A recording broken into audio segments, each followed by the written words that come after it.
Why do poor people stay poor? It's not just bad luck. It's not always laziness. In fact, most people who are struggling financially work incredibly hard, sometimes harder than the wealthy. But still, they never seem to escape the cycle. Today we're uncovering the truth about why poverty persists, the hidden traps that keep millions stuck, and what can actually be done to break free. Poverty is rarely about one bad decision. It's a cycle.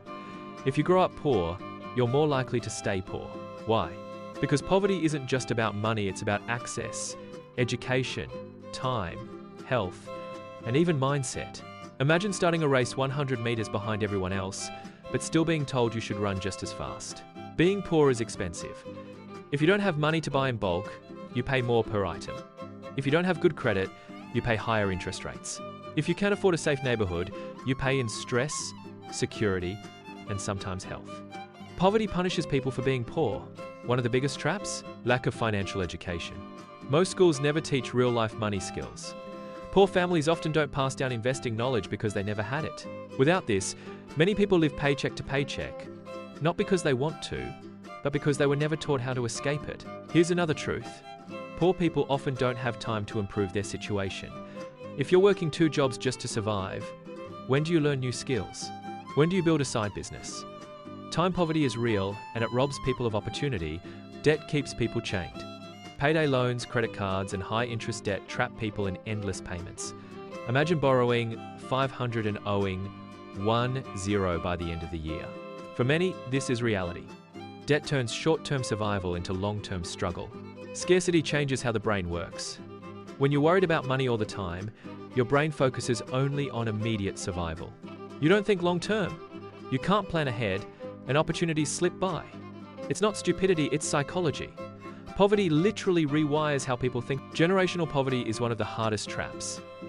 If your parents struggled, chances are you start adulthood with no savings, maybe even family debt, and very little guidance.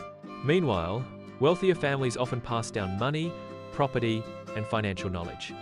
One child inherits debt, another inherits a trust fund. Which has a better chance? It's easy to say, just work harder, but that ignores the reality of systemic issues. Wages haven't kept up with inflation. Housing costs skyrocket. Healthcare is unaffordable. These aren't individual failures, they're structural barriers. Hard work alone isn't enough. Still, escape is possible, but it's incredibly difficult. It takes education, discipline, and often outside help. People who break free usually do so by learning financial literacy, avoiding bad debt, building multiple income streams, and when possible, investing early. No one escapes poverty alone. Communities, mentors, and support networks make a difference. Access to role models who show a different path can spark change. That's why mentorship, financial education programs, and community resources matter more than motivational slogans. To escape poverty, mindset matters too. Instead of seeing money only as survival, people must learn to view money as a tool. This shift from scarcity to growth opens the door to better decisions. It's not easy, but it's powerful. So what are some steps anyone can take? Start small. Track your spending. Build even a tiny emergency fund. Avoid predatory loans. Invest what you can, even if it's just a few dollars. Keep learning. Knowledge compounds just like money. The truth is, poverty isn't just a personal failure, it's a complex system of barriers. But knowing these truths gives us power. If you're struggling, you're not broken. You're fighting uphill, and every small step you take matters.